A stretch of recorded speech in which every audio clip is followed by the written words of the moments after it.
Price the lord. ಪ್ರೇಷಿತರ ಕಾರ್ಯಕಲಾಪ ಅಧ್ಯಾಯ 3ರಲ್ಲಿ ಒಂದು ಘಟನೆಯನ್ನು ನೋಡ್ತೀವಿ. 1ರಿಂದ 10ರವರೆಗಿನ ವಚನಗಳಲ್ಲಿ. ಒಂದು ದಿನ ಮಧ್ಯಾಹ್ನ 3 ಗಂಟೆಯ ಸಮಯ, ಪ್ರಾರ್ಥನೆ ಮಾಡುವಂತ ಸಮಯದಲ್ಲಿ ಪೇತ್ರ ಮತ್ತು ಯೌವನರು ಪ್ರಾರ್ಥನೆ ಮಾಡಲಿಕ್ಕಾಗಿ ಸುಂದರ ದ್ವಾರ ಎಂಬ ಆ ಒಂದು ಪ್ರಾರ್ಥನಾ ಮಂದಿರಕ್ಕೆ ಬರ್ತಾರೆ. ಆ ಪ್ರಾರ್ಥನಾ ಮಂದಿರಕ್ಕೆ ಬರುವಾಗ ಅಲ್ಲಿ ಪೇತ್ರ ಮತ್ತು ಯೌವನರು ಒಂದು ವ್ಯಕ್ತಿಯನ್ನ ನೋಡ್ತಾರೆ. ಆತ ಒಬ್ಬ ಭಿಕ್ಷುಕ ಆಗಿರ್ತಾನೆ. ಅಂದ್ರೆ ದೇವಾಲಯದಲ್ಲಿ ಬಾಗಿಲಲ್ಲಿ ಕುಳಿತು ಬರುವಂತ ಎಲ್ಲ ಭಕ್ತಾದಿಗಳಿಂದ ಅವನು ಭಿಕ್ಷೆಯನ್ನ ಯಾಚಿಸ್ತಾ ಇರ್ತಾನೆ. ಈ ಒಂದು ದೃಶ್ಯವನ್ನ ಪೇತ್ರ ಮತ್ತು ಯೌವನರು ನೋಡ್ತಾರೆ. ಅವರು ಪ್ರಾರ್ಥನಾ ಮಂದಿರಕ್ಕೆ ಹೋಗುವಂತ ಸಂದರ್ಭದಲ್ಲಿ ಈ ಒಂದು ಭಿಕ್ಷೆ ಬೇಡುತ್ತಿದ್ದಂತ ವ್ಯಕ್ತಿ ಅವರ ಮುಂದೆ ತನ್ನ ಕೈಗಳನ್ನ ಚಾಚುತ್ತಾನೆ. ಭಿಕ್ಷೆಯನ್ನ ಅಪೇಕ್ಷಿಸಿ ಇವರು ಏನಾದ್ರೂ ನನಗೆ ಕೊಡ್ಬೋದು ಅಂತೇಳಿ ಅವರ ಮುಂದೆ ಕೈಯನ್ನ ಚಾಚುತ್ತಾನೆ. ಇದನ್ನ ನೋಡಿದಂತ ಪೇತ್ರ ಹೇಳ್ತಾರೆ, ಅಯ್ಯ, ನನ್ನಲ್ಲಿ ನಿನಗೆ ಕೊಡ್ಲಿಕ್ಕೆ ಹಣಕಾಸೇನು ಇಲ್ಲ, ನನ್ನ ಹತ್ರ ದುಡ್ಡಿಲ್ಲ, ಆದರೆ ನನ್ನಲ್ಲಿ ಒಂದಿದೆ, ಅದನ್ನ ನಾನು ನಿನಗೆ ಕೊಡ್ತೀನಿ, ನೀನು ಸ್ವೀಕರಿಸ್ತೀಯಾ ಎಂಬುದಾಗಿ.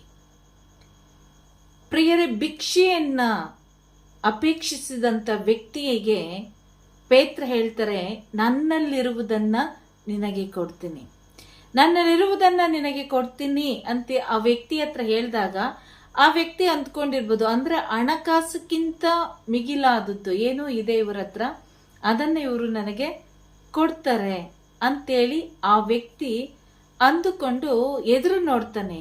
ಏನು ಕೊಡ್ಬೋದು ಇವರು ನನಗೆ? ಇವರ ಹತ್ರ ಹಣ ಇಲ್ಲ, ದುಡ್ಡಿಲ್ಲ, ಹಣಕಾಸೇನು ಇಲ್ಲ ಎಂಬುದಾಗಿ ಹೇಳುವಂತ ಈ ವ್ಯಕ್ತಿ ಮತ್ತೇನನ್ನ ಕೊಡ್ಬೋದು ನನಗೆ? ಆಲೋಚನೆಗಳು ಆ ಸಮಯದಲ್ಲಿ ಬರುವುದು ಸಹಜ. ಆಗ ಈ ಪೇತ್ರ ಮತ್ತು ಯೌವನರು ಆ ವ್ಯಕ್ತಿಯ ಕಣ್ಣಲ್ಲಿ ಕಣ್ಣಿಟ್ಟು ತದೇಕ ಚಿತ್ತದಿಂದ ನೋಡಿ ಹೇಳ್ತಾರೆ, ನಾವು ನಿನಗೆ ಆಜ್ಞಾಪಿಸುತ್ತಿದ್ದೇವೆ, ಯೇಸುವಿನ ನಾಮದಲ್ಲಿ ನೀನು ಎದ್ದು ನಿಲ್ಲು ಎಂಬುದಾಗಿ ಹೇಳಿ ಎರಡು ಬದಿಗೆ, ಎರಡು ಕಂಕಳಿಗೆ, ಒಂದು ಕಡೆ ಪೇತ್ರ, ಒಂದು ಕಡೆ ಯೌವನರು ಹಿಡಿದು ಆತನನ್ನ ಮೇಲಕ್ಕೆ ಎತ್ತುತ್ತಾರೆ. ನಿನ್ ಕೈಯಿಂದ ಆಗತ್ತೆ ಅಂದ್ರೆ ಎರಡು ಕಾಲು ಅವನಿಗೆ ಇತ್ತು, ಆದರೆ ಆ ಕಾಲುಗಳಿಗೆ ಬಲ ಇಲ್ಲ, ಶಕ್ತಿ ಇಲ್ಲ. ಎದ್ದು ನಿಲ್ಲಿಕ್ಕೆ ಅವನು ಹುಟ್ಟಿದಾಗಿನಿಂದ ಆ ವಯಸ್ಸಿನವರೆಗೂ ಅವನು ಎದ್ದು ಎಂದು ಕೂಡ ಓಡಾಡಿದ್ದೇ ಇಲ್ಲ. ಅಂತ ಒಂದು ವ್ಯಕ್ತಿಯನ್ನ ನೋಡಿದಂತ ಪೇತ್ರ ಹೇಳ್ತಾರೆ, ಅಯ್ಯ, ನನ್ನಲ್ಲಿ ಇರುವಂತದ್ದನ್ನ ನಿನಗೆ ಕೊಡ್ತೀನಿ, ನೀನು ಸ್ವೀಕರಿಸು. ಆ ವ್ಯಕ್ತಿಯ ಕಣ್ಣುಗಳಲ್ಲಿ ಕಣ್ಣನ್ನಿಟ್ಟು ದೃಷ್ಟಿಸಿ ನೋಡುವಾಗ ಪೇತ್ರರಿಗೆ ಗೊತ್ತಾಗುತ್ತೆ, ಇವನಲ್ಲಿ ಸೌಖ್ಯ ಹೊಂದುವಂತ ವಿಶ್ವಾಸ ಇದೆ, ಇವನು ಖಂಡಿತವಾಗಿಯೂ ಯೇಸುವನ್ನ ಸ್ವೀಕರಿಸ್ತಾನೆ ಎಂಬುದಾಗಿ ಅವರಿಗೆ ಗೊತ್ತಾಗುತ್ತೆ. ಗೊತ್ತಾದಾಗ ಅವರು ಹೇಳ್ತಾರೆ, ಅಯ್ಯ, ಯೇಸುವಿನ ನಾಮದಲ್ಲಿ ನಾವು ನಿನಗೆ ಆಜ್ಞಾಪಿಸುತ್ತಿದ್ದೇವೆ, ನೀನು ಎದ್ದು ನಿಲ್ಲು ಎಂಬುದಾಗಿ ಪೇತ್ರ ಮತ್ತು ಯೌವನರು ಆ ಒಂದು ಹುಟ್ಟು ಕುಂಟನಿಗೆ ಸಪೋರ್ಟ್ ಅನ್ನ ಕೊಟ್ಟು ಮೇಲಕ್ಕೆತ್ತುತ್ತಾರೆ. ಮೇಲಕ್ಕೆತ್ತುವಾಗ ನೋಡ್ರಿ, ಅಲ್ಲಿ ಒಂದು ಪ್ರಾರ್ಥನಾ ಮಂದಿರ, ಅಲ್ಲಿ ತುಂಬಾ ಜನ ಪ್ರಾರ್ಥನೆ ಮಾಡ್ಲಿಕ್ಕೆ ನಿಮ್ಮ ಹಾಗೆ ಬರ್ತಾ ಇರ್ತಾರೆ. ಆ ಜನರೆಲ್ಲ ಆಶ್ಚರ್ಯಚಕಿತರಾಗಿ ನಿಂತು ನೋಡ್ತಾ ಇದ್ದಾರೆ. ಈ ಒಂದು ವ್ಯಕ್ತಿ ಹುಟ್ಟು ಕುಂಟ, ನಾವು ಸುಮಾರು ವರ್ಷಗಳಿಂದ ನಾವು ಈ ಪ್ರಾರ್ಥನಾ ಮಂದಿರಕ್ಕೆ ಬರ್ತಾ ಇದೀವಿ, ನೋಡ್ತಾ ಇದೀವಿ ವ್ಯಕ್ತಿಯನ್ನ. ಇವನು ಒಂದು ದಿನಕ್ಕೂ ನಡಿಲಿಕ್ಕೆ ಪ್ರಯತ್ನ ಪಟ್ಟಿದ್ದು ಇಲ್ಲ, ನಡೆದೂ ಇಲ್ಲ. ಅವರ ಮನೆಯವರು ಕರ್ಕೊಂಡು ಬರ್ತಾರೆ, ಇಲ್ಲಿ ಕೂರಿಸಿ ಮತ್ತೆ ಸಂಜೆ ಬಂದು ಈತನನ್ನ ಕರ್ಕೊಂಡು ಹೋಗ್ತಾರೆ. ಇದನ್ನ ನಾವು ನೋಡ್ತಾ ಇದೀವಿ.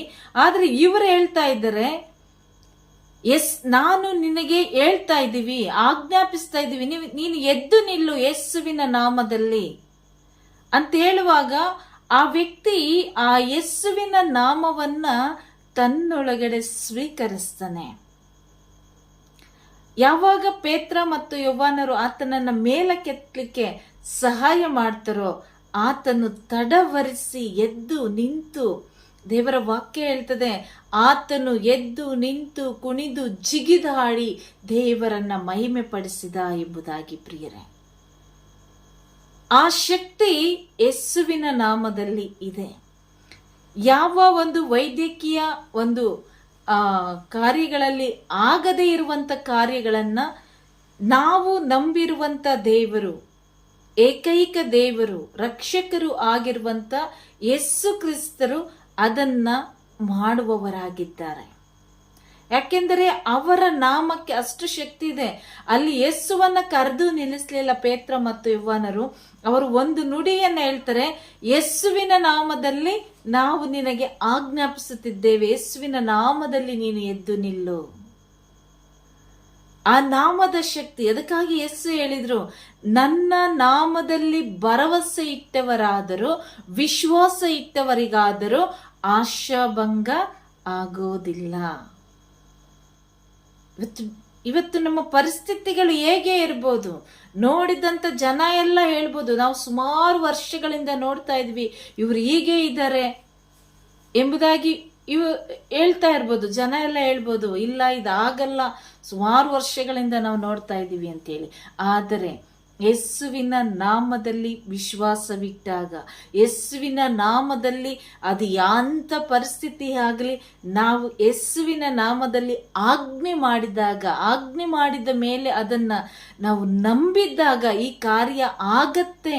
ಯೇಸುವಿನ ನಾಮದಲ್ಲಿ ಈ ಕಾರ್ಯ ಆಗತ್ತೆ ಎಂಬುದಾಗಿ ನಾನು ನಂಬಿದಾಗ, ಈ ಹುಟ್ಟು ಕುಂಟನು ಹೇಗೆ ಕುಣಿದು ಜಿಗಿದು ನಲಿದಾಡಿ ದೇವರನ್ನ ಮಹಿಮೆ ಪಡಿಸಿದನೋ ಅದೇ ರೀತಿಯಾಗಿ ನಮ್ಮ ಒಬ್ಬೊಬ್ಬರ ಜೀವಿತಗಳು ಬದಲಾಗ್ತವೆ.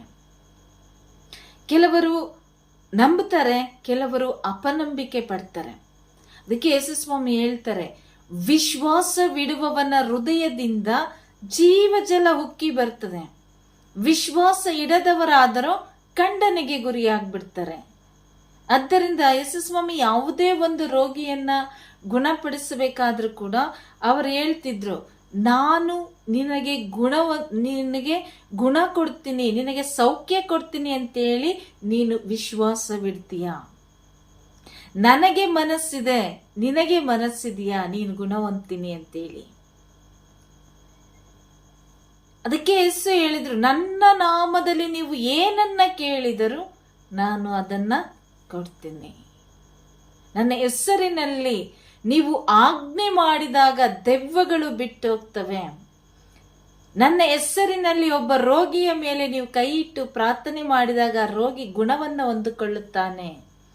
ನನ್ನ ನಾಮದಲ್ಲಿ ನೀವು ಗದರಿಸುವಾಗ ದೆವ್ವಗಳು ಬಿಟ್ಟು ಹೋಗ್ತವೆ. ನನ್ನ ಅಧಿಕಾರವುಳ್ಳಂತ ನಾಮದಲ್ಲಿ ನೀವು ಕೂಗಿದಾಗ, ಆಜ್ಞೆ ಮಾಡಿದಾಗ ಸತ್ತವರು ಜೀವಕ್ಕೆ ಎದ್ದೇಳ್ತಾರೆ. ಅದಕ್ಕಾಗಿ ಯೇಸುಸ್ವಾಮಿ ಲೂಕ 10ನೇ ಅಧ್ಯಾಯ 19ನೇ ವಚನದಲ್ಲಿ ಹೇಳ್ತಾರೆ, ನನ್ನ ನಾಮದಲ್ಲಿ ಭರವಸೆ ಇಟ್ಟಿರುವ, ವಿಶ್ವಾಸವಿಡುವ, ನನ್ನನ್ನು ನಂಬುವ ನನ್ನ ಮಕ್ಕಳು ಇಗೋ ಸರ್ಪಗಳನ್ನ ಚೇಳುಗಳನ್ನ ತುಳಿಯುವಂತ ಅಧಿಕಾರವನ್ನ ನಾನು ಅವರಿಗೆ ಕೊಡ್ತಾ ಇದ್ದೀನಿ. ಈ ಲೋಕದ ದುಷ್ಟ ಶಕ್ತಿ, ಸಮಸ್ತ ಶಕ್ತಿಯಾಗಿರುವ ಸೈತಾನನನ್ನ ತುಳಿಯುವಂತ ಅಧಿಕಾರವನ್ನ ನಾನು ನಿಮಗೆ ಕೊಟ್ಟಿದ್ದೇನೆ ಎಂಬುದಾಗಿ ಲೂಕನ ಶುಭ ಸಂದೇಶ 10ನೇ ಅಧ್ಯಾಯ 19ನೇ ವಚನದಲ್ಲಿ ಯೇಸುಸ್ವಾಮಿ ಹೇಳ್ತಾರೆ. ಆ ಯೇಸುವಿನ ನಾಮದಿಂದ ಆಗದೇ ಇರುವಂತ ಕಾರ್ಯಗಳು ಒಂದೂ ಇಲ್ಲ. ಅದಕ್ಕೆ ಯೋವಾನರು ಬರೆದ ಶುಭ ಸಂದೇಶ 1ನೇ ಅಧ್ಯಾಯ 12ನೇ ವಚನದಲ್ಲಿ ಯೇಸುಸ್ವಾಮಿ ಹೇಳ್ತಾರೆ, ನನ್ನಲ್ಲಿ ವಿಶ್ವಾಸವಿಟ್ಟವರಿಗಾದರೂ ದೇವರ ಮಕ್ಕಳಾಗುವಂತ ಕೃಪೆಯನ್ನ, ಭಾಗ್ಯವನ್ನ ನಾನು ಕೊಟ್ಟಿದ್ದೇನೆ ಎಂಬುದಾಗಿ. ಯಾರೆಲ್ಲ ಯೇಸು ಕ್ರಿಸ್ತರನ್ನ ಬರಮಾಡಿಕೊಳ್ತಾರೋ, ಯಾರೆಲ್ಲ ಯೇಸುವನ್ನ ಸ್ವಂತ ರಕ್ಷಕರನ್ನಾಗಿ ಸ್ವೀಕರಿಸ್ತಾರೋ ಅವರಿಗೆ ದೇವರ ಮಕ್ಕಳು ಎಂಬುವಂತ ನಾಮಧೇಯ ಬಿರುದನ್ನ ದೇವರು ಕೊಡುವವರಾಗಿದ್ದಾರೆ. ಆದ್ದರಿಂದ ಯೇಸುವಿನ ನಾಮ ಶಕ್ತಿಯುತವಾದಂತ ನಾಮ, ಯೇಸುವಿನ ನಾಮ ಬಿಡುಗಡೆಯ ನಾಮ, ಯೇಸುವಿನ ನಾಮ ಈ ಲೋಕದಲ್ಲಿ ವರ್ಣಿಸಲಾಗದಂತ ನಾಮ. ನಾವು ಅನ್ಕೋಬಹುದು, ಇದಾಗತ್ತಾ, ಅಂತೇಳಿ. ಆದರೆ ಯೇಸುಸ್ವಾಮಿ ಹೇಳ್ತಾರೆ, ಹೃದಯದಲ್ಲಿ ಕಳವಳಗೊಳ್ಳದೆ, ನೀನು ಅನುಮಾನಿಸದೆ, ನೀನು ಅಪನಂಬಿಕೆ ಪಡದೆ, ಈ ಒಂದು ಕಲ್ಲನ್ನ ಇಲ್ಲಿಂದ ಕಿತ್ಕೊಂಡು ಹೋಗಿ ನೀನು ಸಮುದ್ರದಲ್ಲಿ ಬೀಳು ಅಂತ ಹೇಳಿದ್ರು ಕೂಡ ಅದು ಬೀಳುತ್ತಂತೆ. ಸಾಸಿವೆ ಕಾಳಿನಷ್ಟು ವಿಶ್ವಾಸ ನಿಮ್ಮಲ್ಲಿದ್ದರೆ ನೀವು ಈ ಅತ್ತಿ ಮರಕ್ಕೆ ನೀನು ಇಲ್ಲಿಂದ ಕಿತ್ಕೊಂಡು ಹೋಗಿ ಆ ಸಮುದ್ರದಲ್ಲಿ ನಾಟಿಕೋ ಎಂಬುದಾಗಿ ನೀವು ಹೇಳಿದ್ರೆ ಆ ಅತ್ತಿ ಮರ ಇಲ್ಲಿಂದ ಕಿತ್ಕೊಂಡು ಹೋಗಿ ಸಮುದ್ರದಲ್ಲಿ ನಾಟಿಕೊಳ್ಳುತ್ತದೆ. ಯಾವಾಗ ಯೇಸು ಎಂಬ ನಾಮದಲ್ಲಿ ವಿಶ್ವಾಸವಿಡ್ತೇವೋ, ಯೇಸು ನಾಮದ ಶಕ್ತಿಯನ್ನ ನಾವು ಅರಿತುಕೊಂಡು ಆ ವಾಕ್ಯವಾದ ಯೇಸುವಿನಲ್ಲಿ ವಿಶ್ವಾಸವಿಟ್ಟು ನಾವು ಜೀವಿಸ್ತೇವೋ, ಆಗ ನಾವು ಸೋತು ಹೋಗಲ್ಲ. ಕೀರ್ತನೆಗಳ ಗ್ರಂಥ 1ನೇ ಅಧ್ಯಾಯದಲ್ಲಿ ನಾವು ನೋಡ್ತೀವಿ, 3-4 ನೋಡುವಾಗ, ಧರ್ಮಶಾಸ್ತ್ರದಲ್ಲಿ ಹರ್ಷಗೊಳ್ಳುವವನಾರೋ ಅವನೇ ಧನ್ಯನು. ಅವನು ಹೇಗೆ ಅಂತ ಹೇಳಿದ್ರೆ, ಯೇಸುವಿನ ನಾಮದಲ್ಲಿ ಇಟ್ಟವನು ಹೇಗೆ ಜೀವಿಸ್ತಾನೆ ಅಂತ ಹೇಳಿದ್ರೆ, ನದಿಯ ಬದಿಯಲ್ಲೇ ಬೆಳೆದಿಹ ಮರದಂತೆ, ಸಕಾಲಕ್ಕೆ ಫಲವೀವ ವೃಕ್ಷದಂತೆ ಅವನು ಸದಾಕಾಲ ಹಚ್ಚ ಹಸುರಾಗಿ ಎಲೆ ಬಾಡದೆ ಪಸರಿರುವ ತರುವಂತೆ ಅವನ ಎಲ್ಲಾ ಕಾರ್ಯಗಳಿಗೆ ಸಿಗುವುದು ಸಫಲತೆ ಎಂಬುದಾಗಿ ಕೀರ್ತನೆಗಾರ ದಾವೀದ ಹೇಳ್ತಾನೆ. ಯೇಸುವಿನ ನಾಮದಲ್ಲಿ ವಿಶ್ವಾಸವಿಡುವ, ನಂಬುವ, ಯೇಸುವನ್ನ ನಂಬುವ ಯಾರೊಬ್ಬರು ಕೂಡ ಬಿದ್ದು ಹೋಗದಂತೆ, ಯಾವಾಗಲೂ ಅವರ ಜೀವಿತದಲ್ಲಿ ಕಷ್ಟ ಇರಲಿ, ನಷ್ಟ ಇರಲಿ, ಸಮಸ್ಯೆಗಳಿರಲಿ, ಆ ಸಮಸ್ಯೆಗಳ ಮಧ್ಯದಲ್ಲಿ ಅವರು ಯಾವಾಗಲೂ ಬಾಡಿ ಹೋಗದೆ ಸಂತೋಷದಲ್ಲಿ ನೆಮ್ಮದಿಯಿಂದ ಅವರು ಜೀವಿಸುವಂತೆ ದೇವರು ಮಾಡ್ತಾರೆ. ಆ ದೇವರ ನಾಮಕ್ಕೆ, ಯೇಸು ಎಂಬ ನಾಮಕ್ಕೆ ಅಷ್ಟು ಶಕ್ತಿ ಇದೆ. ಅದನ್ನೇ ಪ್ರೇಷಿತರ ಕಾರ್ಯಕಲಾಪ 4ನೇ ಅಧ್ಯಾಯ 12ನೇ ವಚನದಲ್ಲಿ ದೇವರ ವಾಕ್ಯದಲ್ಲಿ ಸಂತ ಪೌಲರು ಹೇಳ್ತಾರೆ, ಇವರಿಂದಲ್ಲದೆ ಬೇರೆ ಯಾರಿಂದಲೂ ಕೂಡ ನಮಗೆ ಜೀವಾಧಾರ ಇಲ್ಲ. ಇವರ ನಾಮ ಅಂದರೆ ಯೇಸುವಿನ ನಾಮವನ್ನು ಹೊರತುಪಡಿಸಿ ಬೇರೆ ಯಾವ ನಾಮದಿಂದಲೂ ನೀವು ಜೀವೋದ್ಧಾರ ಹೊಂದುವಂತಿಲ್ಲ, ಹೊಂದಲಿಕ್ಕೆ ಸಾಧ್ಯನೂ ಇಲ್ಲ. ಧರೆಗೆ ಒಂದೇ ಒಂದು ನಾಮ, ಅದು ಯೇಸುವಿನ ನಾಮ. ಯೇಸು ಎಂಬ ನಾಮದ ಶಕ್ತಿ ನಾವು ಸವಿಬೇಕು. ಅದಕ್ಕಾಗಿ ಕೀರ್ತನೆಗಾರ ದಾವೀದ ಹೇಳ್ತಾನೆ, ಒಮ್ಮೆ ಸವಿದು ನೋಡು ಪ್ರಭುವಿನ ಮಾಧುರ್ಯವನ್ನ, ಆತನನ್ನ ಆಶ್ರಯಿಸಿಕೊಂಡವನು ಧನ್ಯನು ಎಂಬುದಾಗಿ. ಒಂದು ಸಾರಿ ಯೇಸು ಎಂಬ ಜೇನಿನ ರುಚಿಯನ್ನ ನಾವು ಕಂಡುಕೊಂಡ್ರೆ, ಅದನ್ನ ಅನುಭವಿಸಿದರೆ ನಮ್ಮನ್ನ ಯಾರು ಕೂಡ ಎದುರಿಸ್ಲಿಕ್ಕಾಗಲ್ಲ.